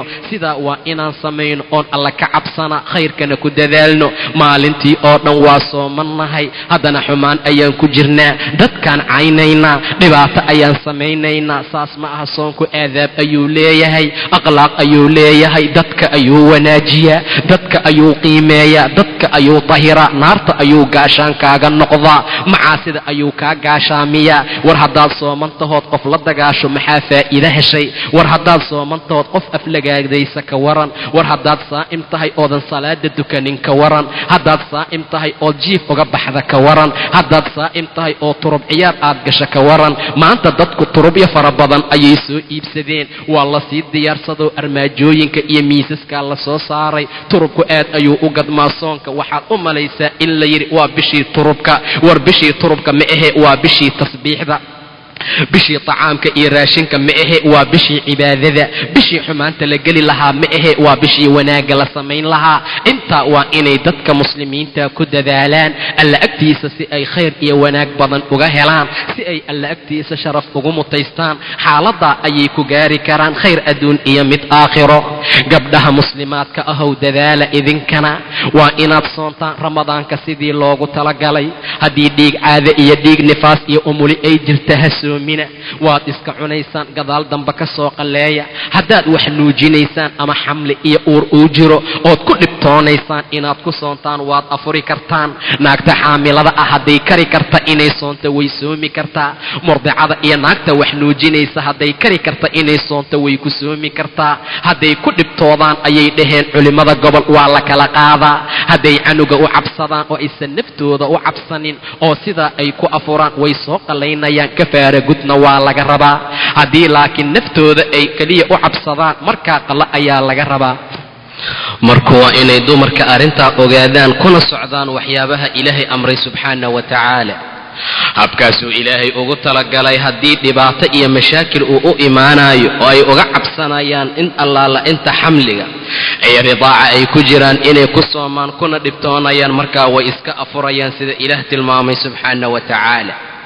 gadaal dambana way ka soo qadaynayaan. marka dumarka ha ogaadaana waxyaabaha ilaahay amray subxaana wa tacaala, hana ku socdaana mar walba sharciga iyo diinta ilaah waxyaabaha ay qabto.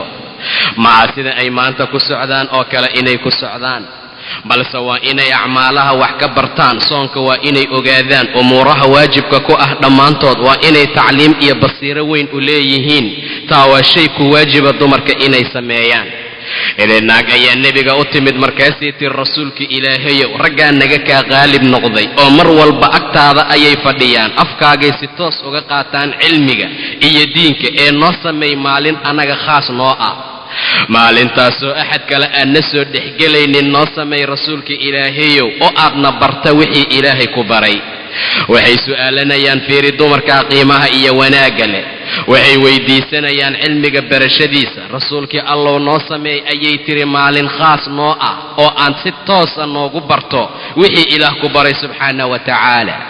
rasuulku waa wacdiyey waa la ballamay mawcid ayuu u sameeyey meel hebelna isugu taga ayuu yidhi waa isugu yimaadeen dhammaantood rasuulku waa u yimid waana u sheegay waxyaabihii ilaahay amray waxa uu baray wixii ilaahay baray subxaanahu wa tacaala intaa ka gadaal ayaa rasuulku wuxuu siiyey bishaare cajiib badan oo wuxuu ku yidhi ma jirta imra'o iyo naag idinka mid ah ay u hormaraan owlaadeeda saddex oo aan weli qaangaarin una sabirta ilaa naartay xijaab uga noqonayaan mid baati rasuulka allow labana ka waran rasuulku labana waa la mid ayuu ugu jawaabay haddaba u degdega inaad soonka soontaan mar allaala marka qallooyinku ay galaan dumarku waa inaysan gaarsiinin ramadaanka dambe oo ay dhaqso u dedejiyaan ama ay gudaan ramadaanka waxaa jirta waxyaabo ilaah subxaanahu wa tacaala khayr fara badan oo dhex yeelay dadkana loo siiyey inay aad uga faa'iidaystaan waxaa ka mid ah ama waa mawduuca lagu magacaabo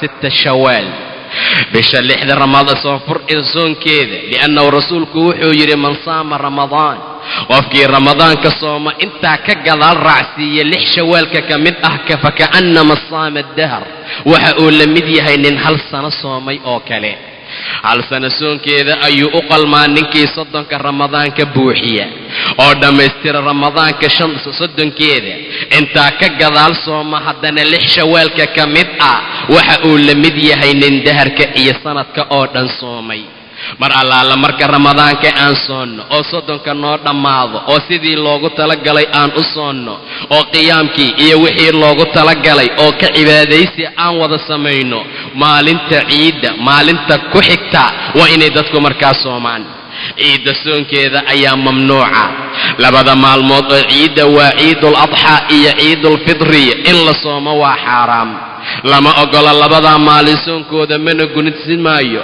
maca daalika maalinta ciidda haddii laga bixiyo maalmaha kale ee ku xiga waa inay dadku markaa ka faa'iidaystaan bisha shawaal shawaalka soonkeeda haddii la xiriiriyo fadli iyo wanaag ayaa ku jira laakiin say noqotaba adigu waxaa lagaa rabaa lix maalmood oo bisha shawaalkaa ka mid ah hadday kala go'go'an tahay iyo haddii la xiriiriyo intuba waa isku mid oo waa loo soomi karaa waayo rasuulku wuxuu yidhi intaa ka gadaal raacsiiya sita min ashawaal lix oo shawaalka ka mid ah shardi maahan in la xiriiriyo balse lix shawaalka ka mida ayaa lagaa rabaa dadku haddii qallo ay gasho matalan uu soonku ku qalloobo haddii jiro iyo musafar iyo waxyaaba noocaasay ku afuraan amase dumarku ay ku afuraan dhiigga caadada iyo midka nifaaska waa dhalmadee oo hadhow ay soonku dhammaado waata ilaah uu tilmaamay in gadaal kale laga soo qalleeyo faciddatun min ayaamin ukhar haddaba maalmaha kale ee la soo qallaynaya markuu waxaa aad iyo aad u fiican oo khayr iyo wanaag ku jira dadku inay daynta gudaan qadada lagu leeyahay waa in la gudaa markaa ka gadaalna shawaalka la soomo sidaa way samayn karaan dadka waa arrinta ugu qiimaha iyo wanaagga badan warto waa in qofka qallada gudaa intaa ka gadaalna waa inuu wadaca ama shawaalka markaa soomo haddii qofku uu is yidhaahdo ama uu damco inuu ta'akhuriyo guditaanka ilaan aayadda wakhti muxadada ay tilmaantay ma jirtee waxay tidhi faciddatun min ayaamin ukhar ayaamo kale waxaa laga faa'iidaysanaa ama laga qaadanaa wax dhibaata inuusan jirin xataa qadada guditaankeeda haddii dib loo dhigo bacdamaa ilaahay wakhti mucayana uusan u qabanin laakiin waxaa lagaa rabaa keliya inuusan ramadaanka kale kugu gaarin haddaba caaisha waxaa laga wariyey ama la tilmaamay inay gudi jirtay qallooyinkii waxyaabaha kale lagu yeesho shacbaanka ayay gaarsiin jirtay sida riwaayadaha gobol ay tilmaameen marka in la ta'akhurin karo oo dib loo dhigi karaa laga fahmaa wax dhibaatana ma laha balse in layska dedejiyo waa arrinta fadliga iyo khayrka markaa ku jira haddaba haddii qofka qalla lagu leeyahay saan soo tilmaana waa inuu qallada gudaa ka gadaalna uu wadaca soomaa haddii wadaca uu soomo uu qallada gadaal isaga gudaayana wax dhibaataa male ilaan caaisha waxaan la soconaa inay aad iyo aad u jeceshahay cibaadooyinka shawaalkana ay soomi jirtay qallooyinka marka lagu yeeshana inta ugu badan ay gudi jirtay waxay ahayd baa layidhi bisha shacbaanka ah marka xaaladda noocaasa dhibaato kuma sugna laakiin waa in wadacana la soomaa qalladana markaa la gudaa xaaladahaasoo dhan waxay ka mid yihiin waxyaabaha khayrka iyo wanaagga ku jira oo dadku ay horumarka adduun iyo ka aakhiro ay ku gaarayaan haddaba waxyaabo fara badan oo lagu intibaaha loo baahan yahay ayaa jirta waxaa ka mid a israafka lagu xadgudbo fi acaami aliftaari iftaarkii afurka tacaamkiisa kasiir oo dadka ka mida waxay qaadanayaan bisha ramadaan waxyaaba aad iyo aad u fara badan oo agli iyo shurbi ah weliba jamiica noocyaalkiisoo dhan waxay qaafil ka noqdeen waxyaabaha ilaah uu ku qaas yeelay bisha oo khayrka iyo wanaagga ah sishu waa bishii raxmada bishii qufraankii dembi dhaafka albaabaha khayrka la furaayay ajirka la laalaabayay waa bishii towbada korkeena waxaa ahaaday inaan aad iyo aad ugu dadaalno oon ictidaal iyo mutawasit aan ka dhigana tacaamka iyo sharaabka inaan ka tagno tadiica iyo ku cayaaridii ku xadgudubka iyo israafka maalka lagu xadgudbo iyo tacaamka intaasoo dhanba muslimiinta waxaad arkaysaa inay aad iyo aad ugu xadgudbayaan arrinta waxaad u malaysaaba maalintaa la soomaya habeenkeeda in la yidhi haddaan intaasoo wax la cunin dadku baahi dhibaatay u dhimanayaan xaaladda noocaasa ma jiro wakuluu washrabuu cuna oo cababoo dhaa ilaahana ku xadgudbine waayo ilaahay ma jecla kuwa xadgudbaya subxaana wa tacaala mida kale waa igtaarka oo akelka iyo cunitaanka laf ahaantiisa markaa lagu xadgudbo dadka qayb ka mida waxay malaynayaan bishaan inay tahay shahrul akli wa shurb bishii cunitaanka iyo cabitaanka ilaa ay ka buuxiyaan caloolahooda sidaa darteed ayaa dadka qayb ka mida way cunaan wayna cabaan ilaa ay awoodi waayaan ama ay kari waayaan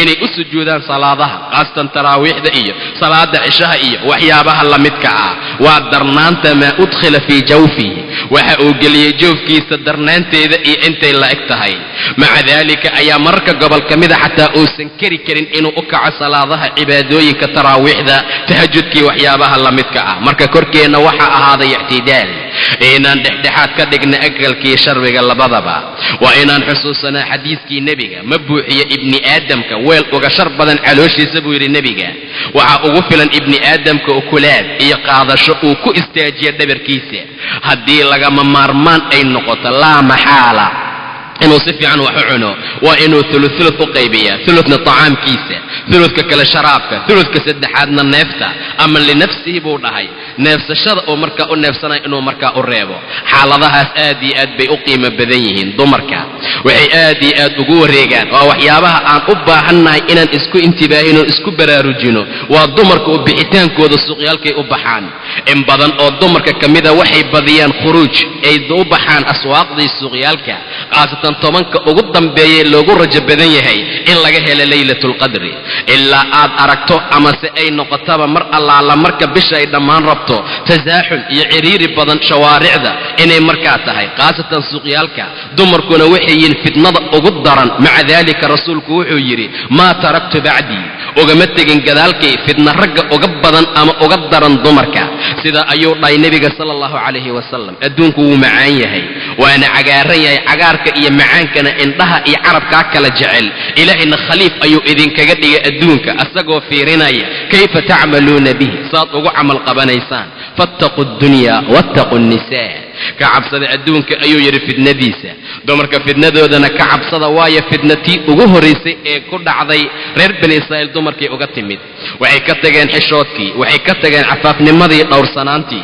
waxay ka tageen gurigay ku nagaan lahaayeen waxay u baxeen suuqyaalka waxay ka tageen xijaabka waxay fidneeyeen ragga waxay ku marsadeen bannaanka catarka ayagoo ka carfaya bannaanka u soo baxeen xaaladaha markay dhacday waayo markuu rabbi halaagay subxaana wa tacaala marka saa darteed ayuu yidhi ka cabsada dumarkana fitnadooda dhibaatadooda mashaakilada iyo waxyaabaha ay leeyihiin idan dumarku waa inay aad iyo aad u dadaalaan ilaahayna ka cabsadaan walaa qaasatan kuwa meeshaa jooga oo lama sii jira aad iyo aad ayay ugu ictikaafaan suuqyaalka caaisha waxaa laga wariyey nebiga inuu ahaa mid ictikaafa tobanka dambe ramadaanka ka mid ah ilaa ilaahay oobsaday subxaana wa tacaala intaa ka gadaal waxaa ictikaafay sawjooyinkiisa asaga gadaalkii markuu dhintay tobanka dambey dadaali jireen masaajidaday camiri jireen way ku dadaali jireen rabbi ayay baryayeen laylatulqadriga ayay ku dadaalayeen xaaladoodaa sidaa ahayd marka dumarku waa inay aad ilaah uga cabsadaan oo ay arrintaas sameeyaan aswaaqda iyo suuqyaalka ay ku tawaafayaan waa inay ka indibaahaan oo ay iska ilaaliyaan ayna ku dadaalaan kana faa'iidaystaan bisha qiimaha iyo wanaagga badan oo mudanba ama suuragal noqon karta teeda kale inaan markaa la gaarinba marka walaalayaal waa inaan aad iyo aad u dadaalno oo na ka faa'iidaysano bisha qiimaha iyo wanaagga badan ilaahay aan ka baryana inuu xaqna waafajiyo wabillahi tawfiiq wallahu subxaanahu wa tacaala aclam